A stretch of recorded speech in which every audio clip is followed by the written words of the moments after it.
Khalsa, Waheguru Ji Ka Khalsa, Waheguru Ji Ki Fateh. Welcome back. And before the break, we were discussing your journey, basically who you are, and where you've come from, what you've learned, and your journey has taken you from surviving yourself of a life you were living, discovering Sikhi, serving those who had allowed you to experience that truth, then helping them back. And as you say yourself, you gave them more than they could possibly have given you. Sorry, No. the other way around. I apologize. They had given you, you had taken more than you could possibly ever have. But that's the Guru. The Guru's a giver. Absolutely, The Guru's a giver. But he's now given you the ultimate opportunity. Waheguru. And that is the actual Sarbata Dapala. At the moment you've served the Sikh Panth and those who were thirsty to learn of the Sikh Panth and Sikhi in all of its glory. Now you're attempting to stand as an MP for Wolverhampton South. Yeah, Southwest. Southwest, sorry. The first question has to be, why? The answer is, because nobody else is doing it. Nobody else. If somebody else in Wolverhampton Yeah. had Sikh ethos and Sikh values and Sikh ethics, I would not be doing it. I was praying and looking for somebody else to get involved, especially in Wolverhampton, because Wolverhampton is my hometown. Yeah. We own a home there. We're raising our child there. My brother lives there with his family. And I want what's best for the people of Wolverhampton South West and the whole of the Wolverhampton area and the whole of the Midlands and the whole of the UK. You know, I want what's best for society. And Maharaji's Kirpa, I started getting in touch with people that are heavily involved in politics for many, many decades and done a lot of seva for over a number of years in the background that you may not see in the forefront, but they have a lot of knowledge. So I got in contact with them and I kept my ear to the ground.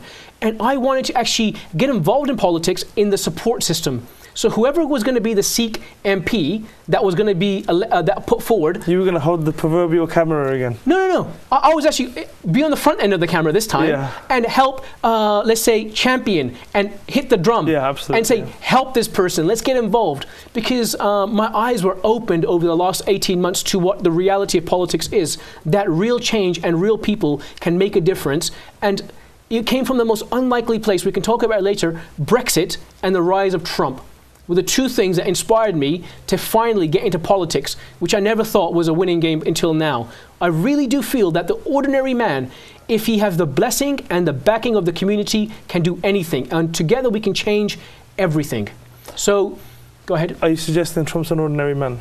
No. Okay. I'm not suggesting Trump's an ordinary man in any way, but what he's done for me and what Brexit did for me, these two things, it showed me democracy is alive and well and real in the modern day. Because as you know, I was born and raised in England. I spent a lot of time in America. I've come back here about 10, 12 years now. And I always was of the mindset, it doesn't matter who's in charge, the powers that be have made their decisions behind closed doors and shaken hands already. You know, Tory or Labour, I didn't see much change. Democrat or Republican, Obama, the great hope. We're in just as many wars, if not more, than Bush. He was a great PR man. Personally, I like him. He was a Nobel Peace Prize winner within his first 3 months of being a president. I think first few weeks, he was preemptively given the prize and immediately increased the amount of war there was. So, as a personality, Obama's beautiful, good man, even I think maybe he had good intentions. But the system is so corrupt, there's so much going on behind the scenes that is difficult, even at the top, for a man to make a difference. Do you believe that the system's that corrupt? I do believe that, but I don't believe it's now, I don't believe that it's irreversible. What I believe, even here in the UK, it's going to take individuals to stand up and that are not power hungry, that do not want, are not getting into it for the wrong reasons. People that want to actually see real positive change for their families and their community. If people come and they bring that energy, we can change the system. Mr. Bernie Sanders, Senator Bernie Sanders would have been the greatest thing that happened to America and the world had he won. But I'm of no disillusion. He didn't win the primary. No, I'll explain to you. Had he won, he was primed to win the primary until the Democratic National Convention, the bosses that be, actually played some hokey pokey behind the scenes and superdelegates politically got rid of him and put Hillary Clinton forward. So there's a lot of politics that went on behind the scenes, and Bernie got shafted. But even, I'm just saying, by his own party. By his own party. That's fact. That's political fact. He was loved by the people. He had a grassroots campaign, much like we have. We have a grassroots campaign that locally and nationally everybody is excited, and we're raising a ton of money already by small individuals. And this money is going to go to fight this battle that we have to fight right now.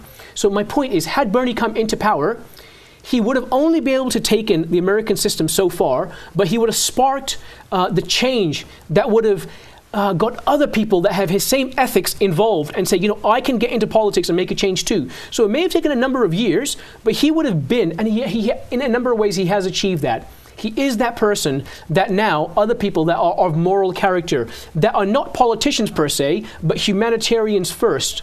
Right? Yeah. So if you're a humanitarian first and want to make a positive change, that's the kind of people that I want to see get involved in politics. And that's my reason for now wanting to get involved.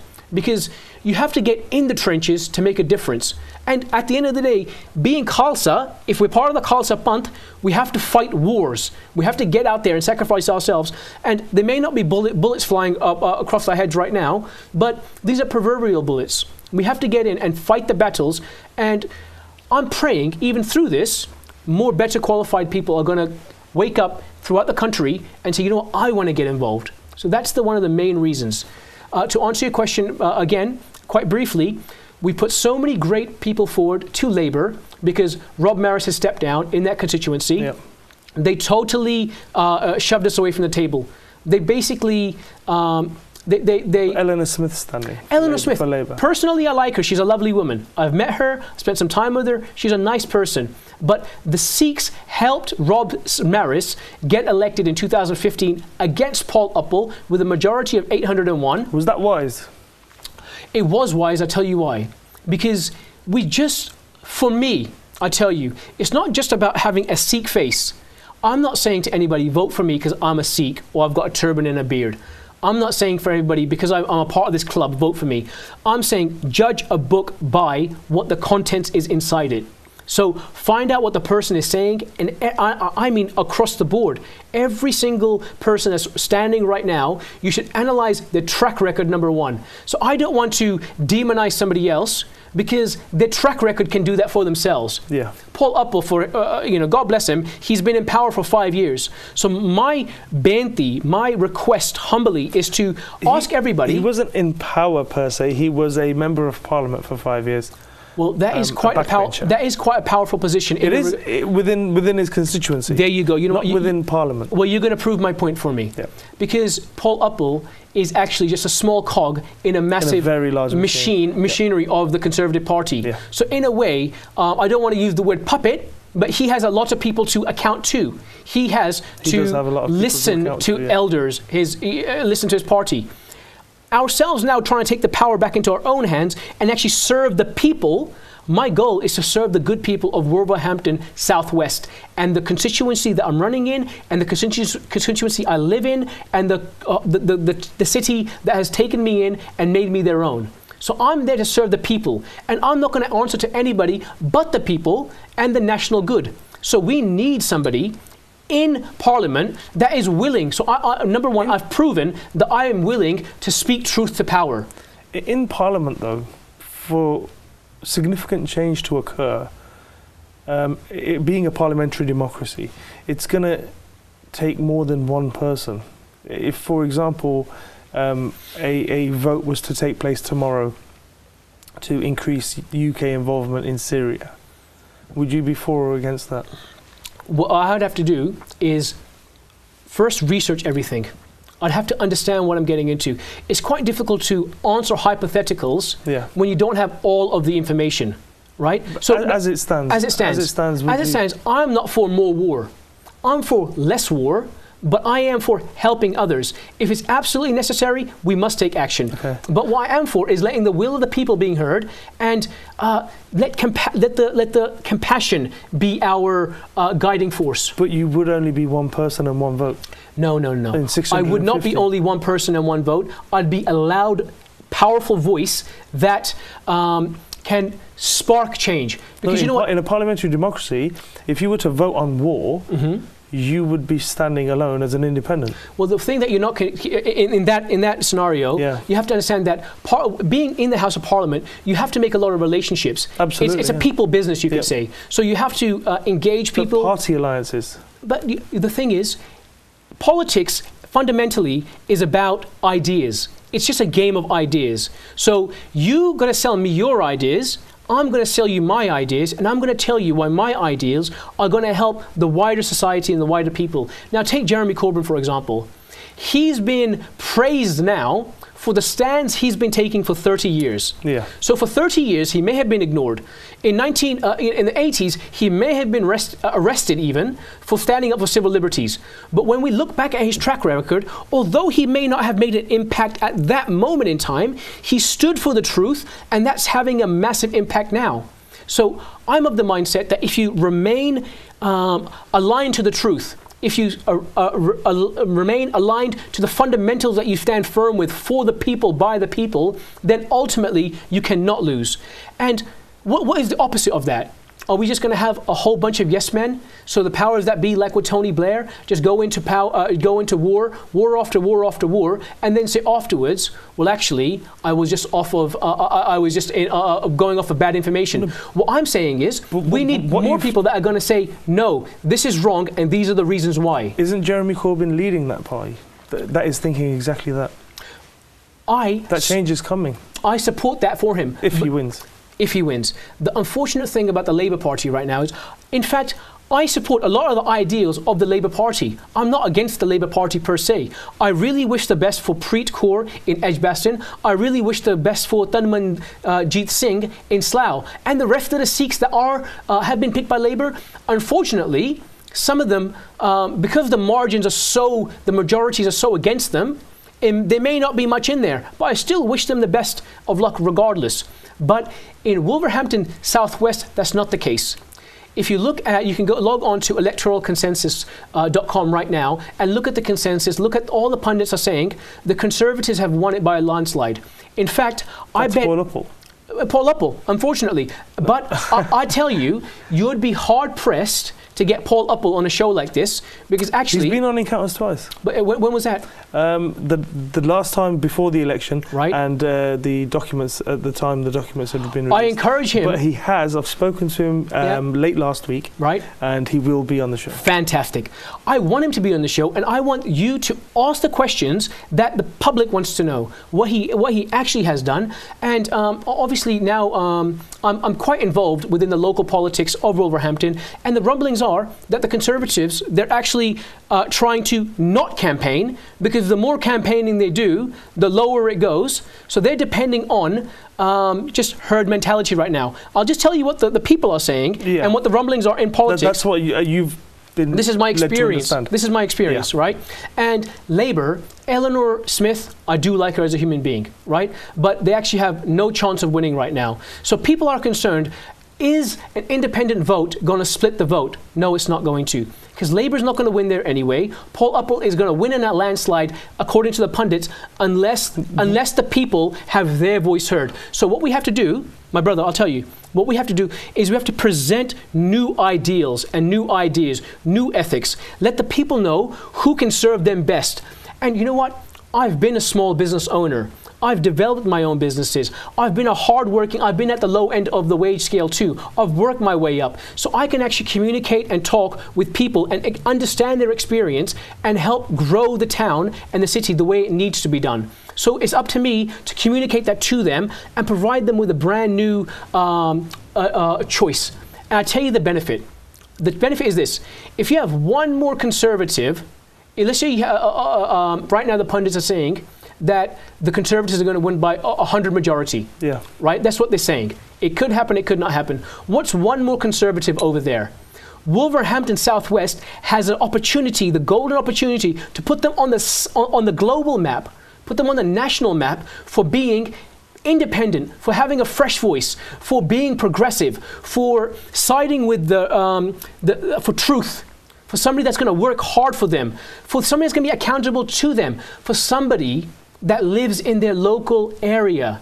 We've had too many candidates now, so please do ask the questions, that are being parachuted in. They actually have nothing to do with the local people. They're just being parachuted in. They'll do a couple of photo ops. Is that true for the Sikh candidates? Yeah. Find out where they live. That's true for them across the board, regardless of ethnicity. Well, no. Preet actually lives born and raised in Edgbaston, so she's through and through. She knows the area. Yeah. I live in my constituency. Like I believe he was born and raised in Slough, and then he moved away afterwards. But now he's back. You know, so God bless him. So he lives there now. He lives there. Well, actually, either he's buying a house there, but he has deep roots there. Okay. So it's not like he's got nothing to do with it. You know, when I actually Samir Jassel. I don't want to comment on everybody because I don't know everybody's personal situation, so it would be unfair for me to comment on them if I don't like to say anything unless I actually have the right information. Know what you're talking about. Yeah. Absolutely, yeah. And I've got no problem saying. I'd prefer you to do that. Yeah, and I've got no problem saying, look, let me find out for you. Or the beautiful thing I can tell you, which is the truth. You're an MP already. No, I'll get back to you with the information. No, I tell you what I'm going to tell you is, we have a team. If I don't have the answer now, I've got a team behind me that does know the information. That will research that information. And if they don't know, we're going to find out the information because we're about being accountable. I don't want to tell you one thing now and it turn out to be wrong next day. Are you concerned in any way of being perceived as an ethnic slanted or a one issue politician?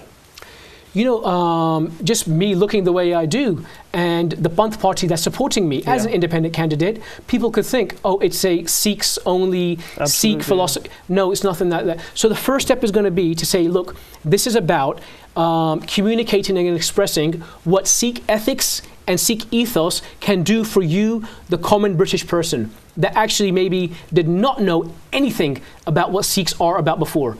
To me, that would be a massive win. Do you have long enough to do that? Certainly I do. 3 weeks before an election? I tell you why. Because we already have mobilized a small army of local Sevadars, local people that are becoming activists within the community. We've got even people that I've spoken to that are of non-Sikh background that can see finally some great hope that there's something new happening here, that there's something exciting happening there. They're getting involved too. So it's not a Sikh movement.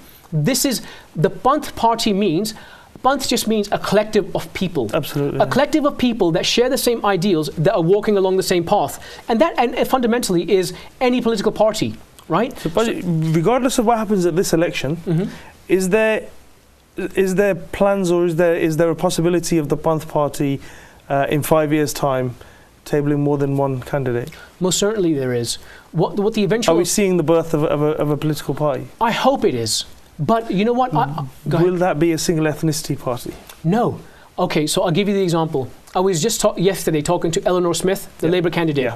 And even her and I were discussing the internal rumblings and issues inside of Labour. So the unfortunate thing is, if Labour doesn't win, then they're going to go back to the infighting that they have been. And the party could actually split. So where is a woman that is a hard-working minority like Eleanor going to pursue her political career and servitude next?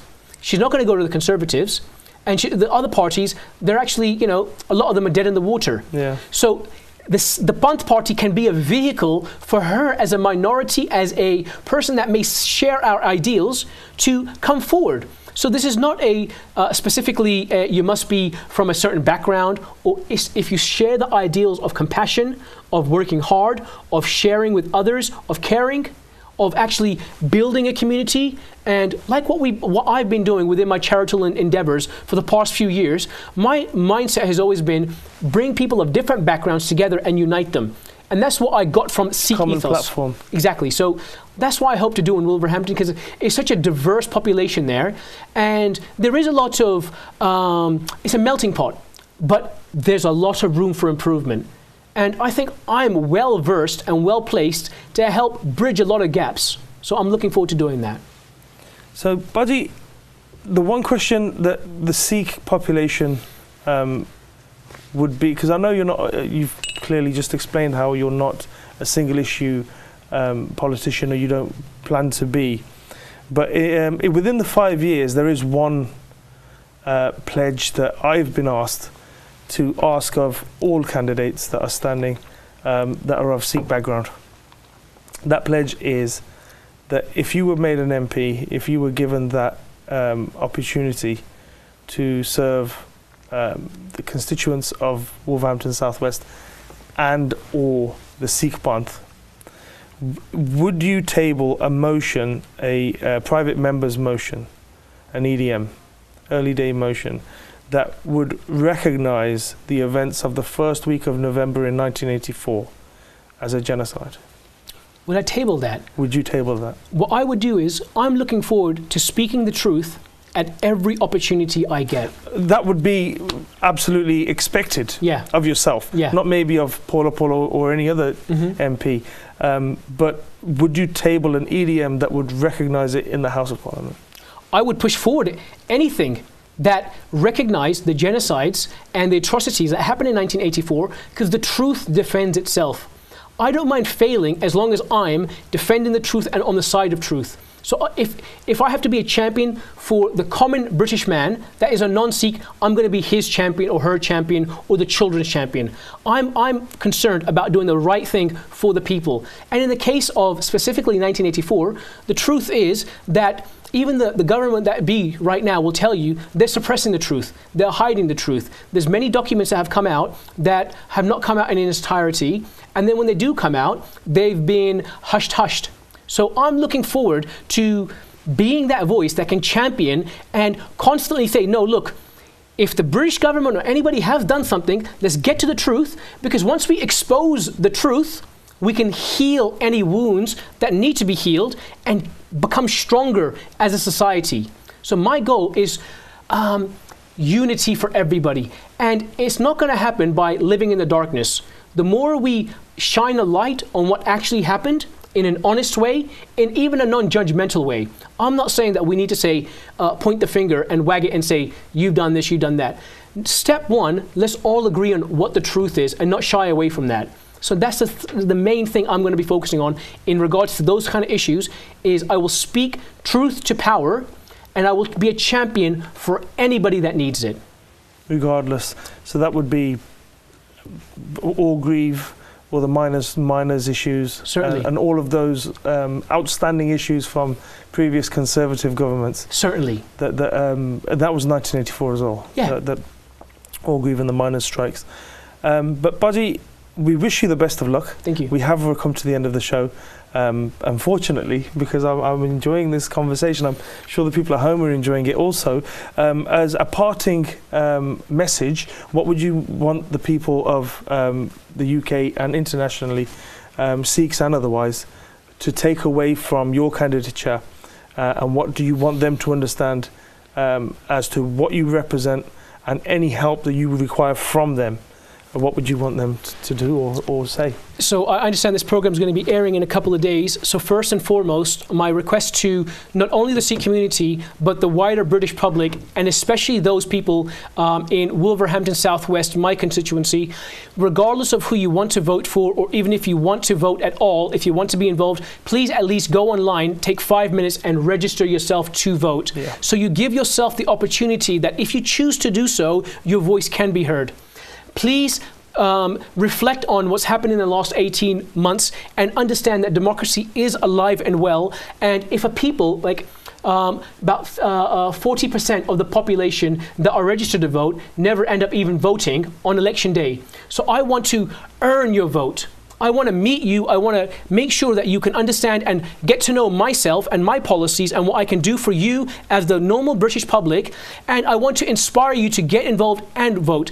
Nationally and internationally, I would say to you, our world is changing rapidly. If you're a young person, don't feel disheartened. Get involved and actually know and understand you can make a difference. Please like our Facebook page, Jagmeet Singh, Wolverhampton South West. We've got a website coming, and be part of the change. It's very exciting times. Brilliant. Thank you, Buddy. I appreciate you taking time out. My pleasure. I know you've been busy. Yeah, it's been really good. But again, appreciate you taking your time out. Thank you. And spending an extended show with us today. And at home, please, that's what he just said. Google it, www.gov.uk, and register to vote. Vote however your conscience tells you to vote, but vote either way. That is the only way democracy functions. That's all we've got time for. We are getting late for the next show. So, Waheguru Ji Ka Khalsa, Waheguru Ji Ki Fateh.